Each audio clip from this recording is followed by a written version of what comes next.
Lira 19. La música realizada en nuestro territorio desde los últimos años de la Nueva España hasta la decadencia del porfiriato.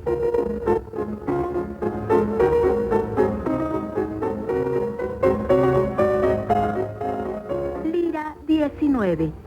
Cita con un siglo a caballo entre conservadores y liberales, entre música sacra, profana y política.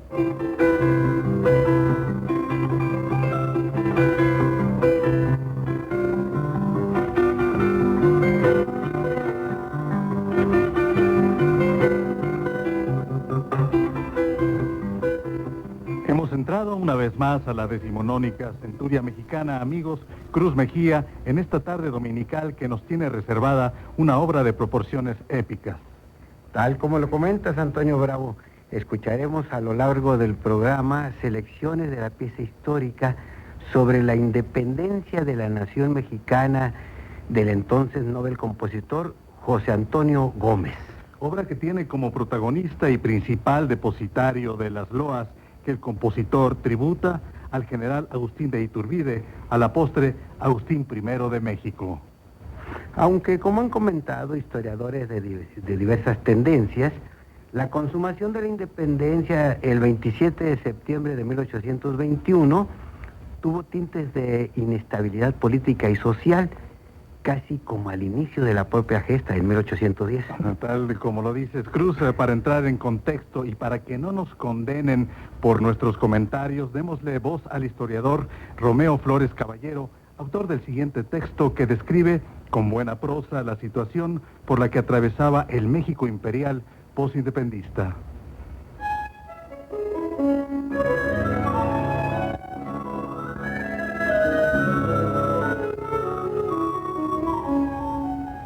La guerra de independencia provocó un aumento extraordinario en las contribuciones que el pueblo evadía, ya que era imposible establecer contribuciones directas.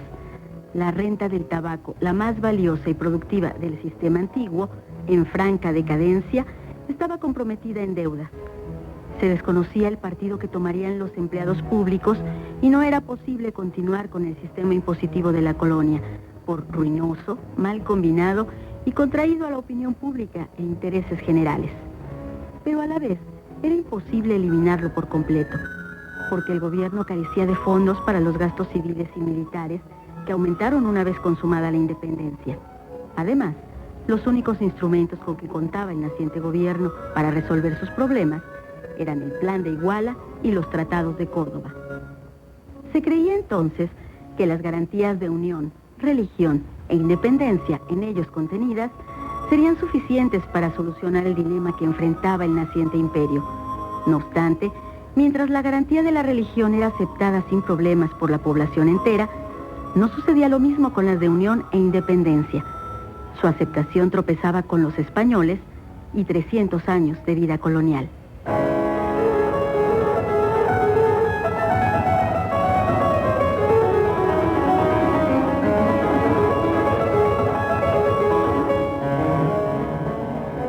El Plan de Iguala, en su introducción, elogia a España como la nación más católica y piadosa, heroica y magnánima, y criticaba el movimiento acaudillado por Hidalgo, que tantas desgracias originó al bello país de las delicias, por el desorden, el abandono y la multitud de vicios.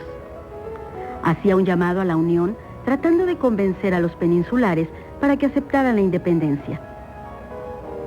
Españoles y europeos, decía, vuestra patria es la América, porque en ella vivís.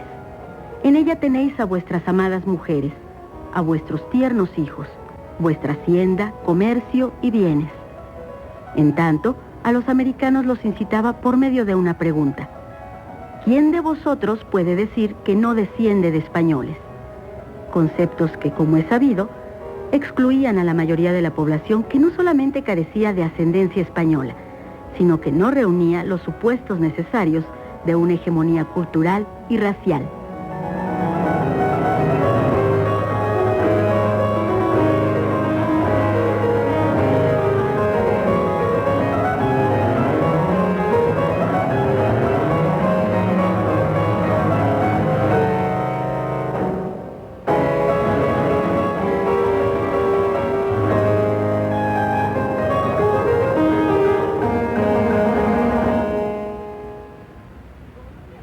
Juzguen ustedes mismos, queridos radioescuchas, pero antes de tal ejercicio y como un elemento más de referencia para sus disquisiciones, entremos en materia musical y después de este preludio histórico, pues ya discutiremos.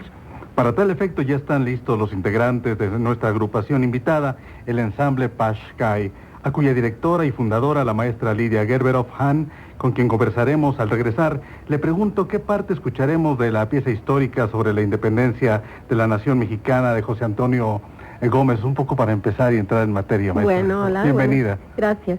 Vamos a empezar con la introducción, tal como la solución para esta cuestión de los numerosos números que tiene la obra, que son 52, más una marcha final, una canción marcial, es que se me ocurrió que la gente no va a leer en los programas los textos de cada número, entonces incorporé un actor narrador que va diciendo estos textos. Comienza el primero donde dice que es la introducción en que se significan los diversos pensamientos que le ocurrían al general Iturbide antes de dar el grito de independencia. Es para piano. Para piano. Pues Piano escuchemos solo. esta introducción pianística de esta obra monumental, Cruz Mejía. Amigos, vamos a la escucha. Introducción, en que se significan los diversos pensamientos que le ocurrían al general Iturbide antes de dar el grito de independencia.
Pues ahí la escucha de la introducción de la pieza histórica sobre la independencia de la nación mexicana de José Antonio Gómez. ¿Quería usted comentar algo, maestra Lidia Gerberov? Sí, quería. ¿Quién es precisamente la protagonista detrás del piano, Cruz Mejía? Sí, señor.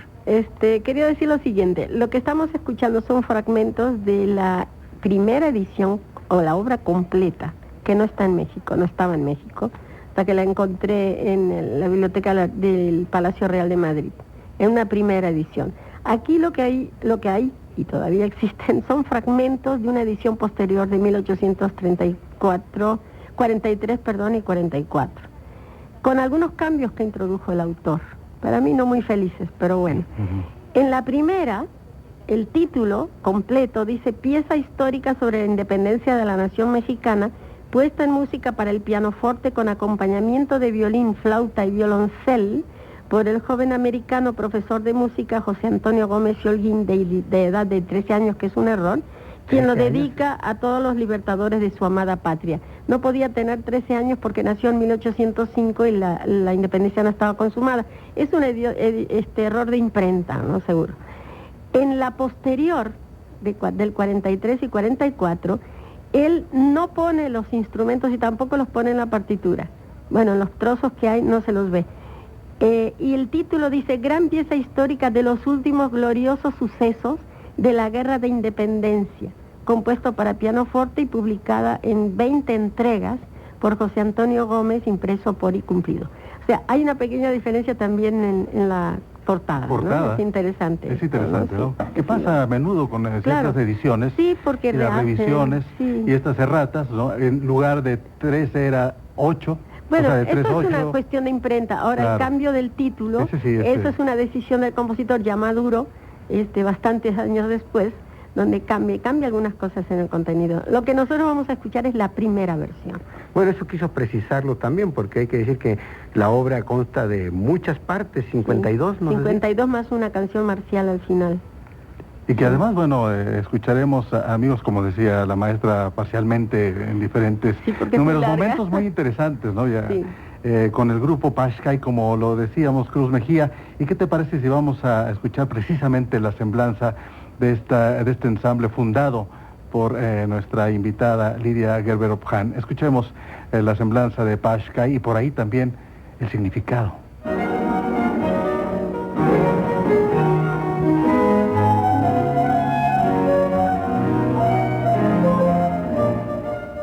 En junio de 2006 nació el ensamble Paschay, nombre conformado por dos palabras de origen maya: Pash, tocar instrumentos, y Kai, gorjear, rezar con cantos, cantar. Es un grupo musical mexicano dedicado especialmente a la interpretación y rescate de la música colonial latinoamericana y española barroca, tanto sacra como profana. Música de indiscutible belleza y calidad que ha pasado a integrar el gran acervo de la historia universal de la música. Paschay también está abierto a otras expresiones y épocas musicales. Ductibilidad que en gran parte se debe a su formación, 4 cantantes y 8 instrumentistas, de la cual se desprenden diversos ensambles según lo requiera la obra y época, además de contar para este cometido con instrumentos antiguos y modernos.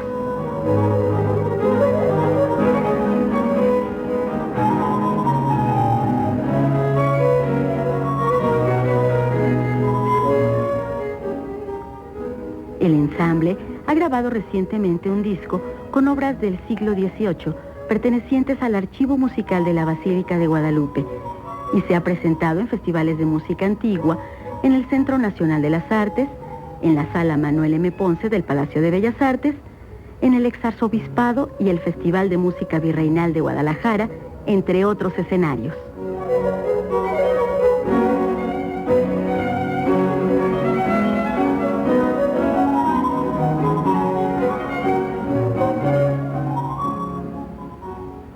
Paschay, como ya lo adelantabas, Antonio, fue fundado por la maestra Lidia Gerber, aquí presente. Como recordarán, amigos, fue la madrina de esta serie. Aquella ocasión estrenó la sonata de San Dionisio. La sonata de San Dionisio que interpretó aquí. Fue un estreno, ¿verdad, maestra Sí, Lidia? fue estreno, Qué privilegio para nosotros. Bueno, sí, claro. Hallazgo, redescubrimiento, y todo en ello. devolución. Sí, qué buena espaldarazo, ¿no, Cruz Mejía? Pues la maestra siempre nos trae cosas de sorprendentes y de puros hallazgos. Sí, como de eso se trata. esta pieza histórica. Maestra Lidia, ¿se inscribe en algún género o es una hibridación esta obra? Digamos, me refiero a ópera, recitativo. ¿Qué podemos encontrar? Yo sí encuentro que tiene una estructura de ópera. ¿Ah, sí? No nos olvidemos que a esas alturas de su vida José Antonio dirigía ocasionalmente y por emergencias la orquesta de la ópera del Teatro Coliseo, aún siendo tan joven. Es evidente que estaba sumamente influido por la ópera, y él utiliza una estructura, ya hay varios recitativos en el medio. Los diversos movimientos que en realidad son como escenas en una ópera, donde se va narrando lo que está sucediendo, ¿no?, en la gesta. ¿Y cómo dispone José Antonio de todas estas partes de la pieza, maestra? Las dispone cronológicamente, según lo que va sucediendo. Realmente he consultado bastante con la doctora Guadalupe Jiménez Codinac, especialista en este tema, en esta parte de la historia, una gran especialista. Me dijo que absolutamente es una realidad histórica lo que va narrando. Muy secuenciado. Absolutamente. Sí. Y en cuanto a las formas que, digamos, se sigue esto... Pero ahí hay de todo. Porque digamos, en la ópera hay otra lógica y aquí es, digamos, una disposición muy particular. Bueno, él, según lo que dice el texto, expresa con música el sentimiento y el contenido del texto. Lo van a notar a medida que escuchen algunos fragmentos, ¿no? Hay euforia, hay alegría, hay tristezas, hay guerras, hay de todo. Y eso lo intenta transmitir con música. Con todas estas piececitas de la... Bueno, no son movimientos, no son piezas aisladas para nada, Sí, todos tienen una relación. Muy bien, ¿no? Absolutamente, o sea, aquí no se ha podido hacerlo completo porque dura más de 1 hora, ¿no? Pero sí tienen, se deben tocar juntas. Estamos conversando con la clavecinista, pianista, investigadora Lidia Gerber-Bhan, directora artística del ensamble Pashkai, aquí en Lira 19 de Radio Educación, y como afortunadamente la música de esta obra es abundante, vayamos prestos a la escucha. ¿Qué nos propone, maestra, para esta...? Vamos a escuchar los números 6 y 7, donde hay un juramento y una canción en acción de gracias. Ahora ustedes escucharán el texto también, conjuntamente con la música. Juramento hecho en Iguala para sostener el Partido de la Independencia.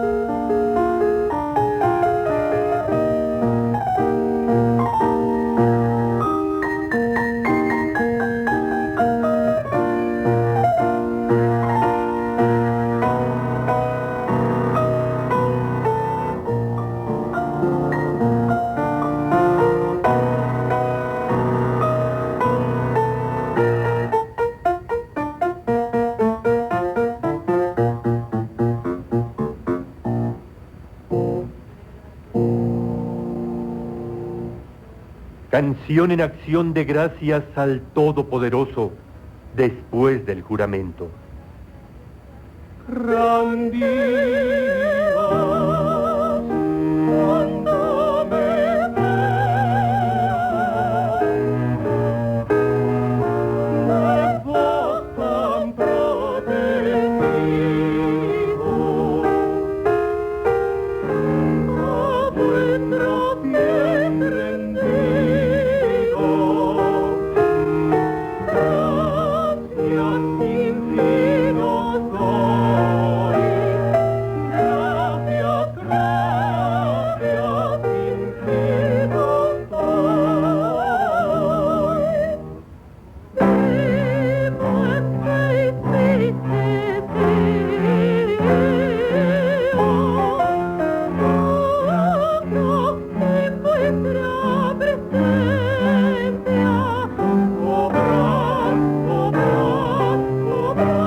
Qué bueno que escuchamos, Lidia Gerber-Bhan, con estas voces, y también que nos hable, como honor a quien honor merece, de quienes participan del ensamble Pashkai. Bien, tenemos a Lourdes Beltrán y Juan Carlos López. Las voces. Las voces. El cello es Rafael Sánchez Guevara.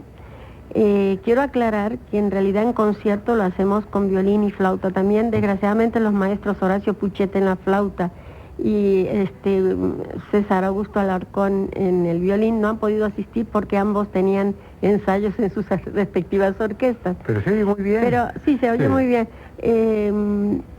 Curiosamente en la partitura no están estos tres instrumentos. Sin embargo, lo dice la carátula.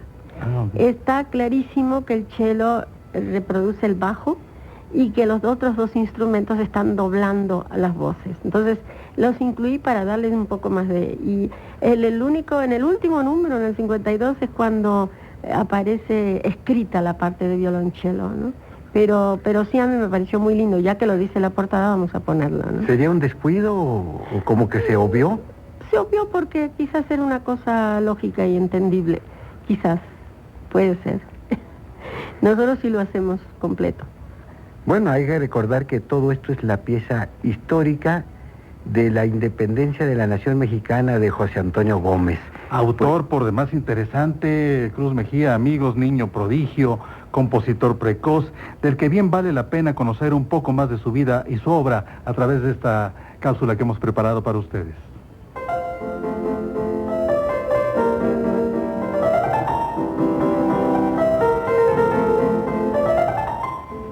José Antonio Gómez nació en la Ciudad de México el 21 de abril de 1805, iniciando sus estudios musicales con su padre, José Santos Gómez, a muy temprana edad, y demostrando desde entonces ser un virtuoso del piano y del canto, siendo llamado el Niño Gómez. Durante los años en que permaneció en el Colegio de Infantes de la Colegiata de Guadalupe, por la belleza de su voz y sus capacidades que lo llevaron a ser invitado como solista habitual en diversas ceremonias religiosas. Se dice que a la edad de 10 años ya era conocido también como compositor. Fueron sus maestros de armonía y bajo cifrado, Magín Ginesta, famoso organista y compositor de la Colegiata de Guadalupe, Manuel Izquierdo, así como el español Manuel Corral.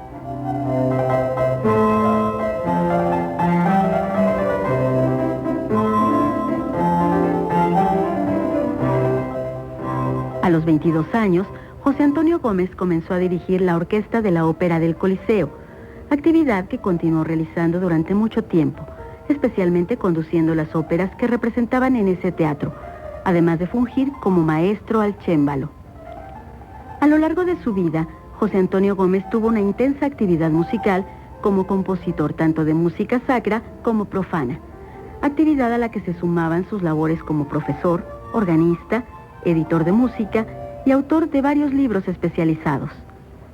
En octubre de 1839, el compositor abrió un conservatorio de música y el 15 de diciembre de ese mismo año fundó en un salón del Colegio de Minería la Gran Sociedad Filarmónica.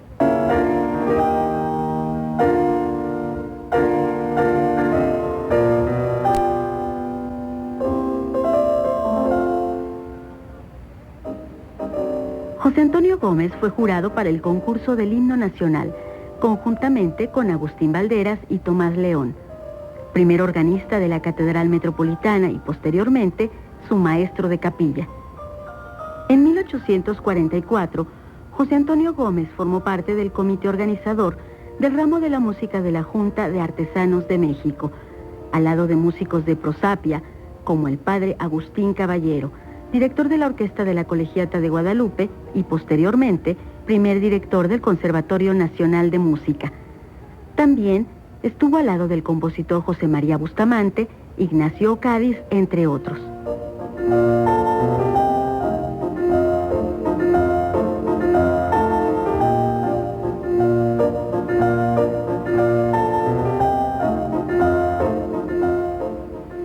Maestro de notables músicos mexicanos como Felipe Larios, Aniceto Ortega y Melesio Morales, fue llamado por este último el maestro de maestros.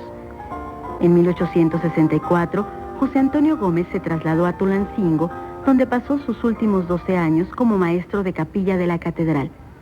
Falleció en esa ciudad el 8 de julio de 1876 de una congestión pulmonar a la edad de 71 años, olvidado por todos y en la más absoluta pobreza. Sus restos reposan en el antiguo Panteón de Tulancingo.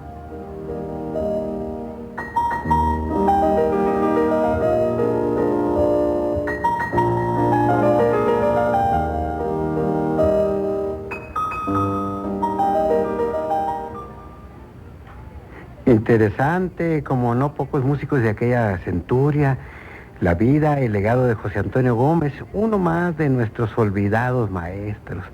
Maestra Gerber. Sí, además, realmente. usted nos estaba comentando respecto del vals, que casi llega con el nacimiento siglo. de él, llega con el siglo, y él nace en 1805. Así es.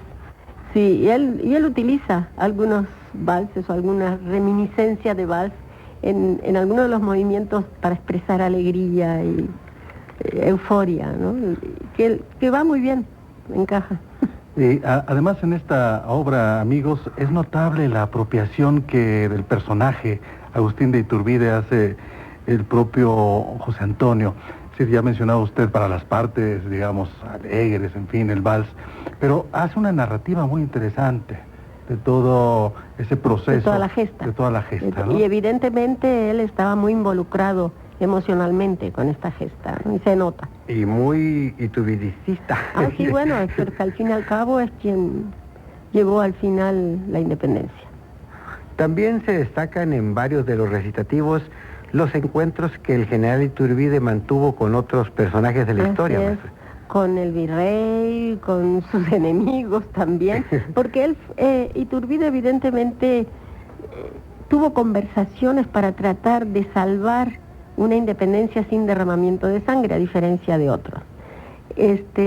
Y eso lo hace interesante. Lo interesante es que José Antonio Gómez conoce al pie de la letra todo lo que pasó y lo incluye, ¿no? Y lo narra muy bien. Y utiliza el recitativo como un buen recurso, porque entonces el piano divide en las dos manos con diferentes timbres la conversación de cada uno de ellos, al no estar las voces incluidas como en los recitativos de ópera. Hace diálogo musical. Hace un diálogo musical entre las manos. Con sus personalidades Con sus respectivas, personalidades ¿no? respectivas, sí. Hacia O'Donoghue, Iturbide. Entonces, eso es muy interesante cómo él resuelve por ahí, ¿no? Una verdadera utilización de la música recurso. descriptiva, ¿no? Así es. Es momento, Cruz Mejía, amigos, de independizarnos un momento de esta deliciosa charla para dar paso a la música. ¿Con qué parte o partes de esta pieza continuaremos, maestra Gerberov? Vamos a seguir con el número 11 y 12. Ya escucharán lo que dice El actor. Adelántanos un el poco, texto. ¿a qué se Uno refiere? es un júbilo, el movimiento número 11 es un júbilo grande que les causa su reunión con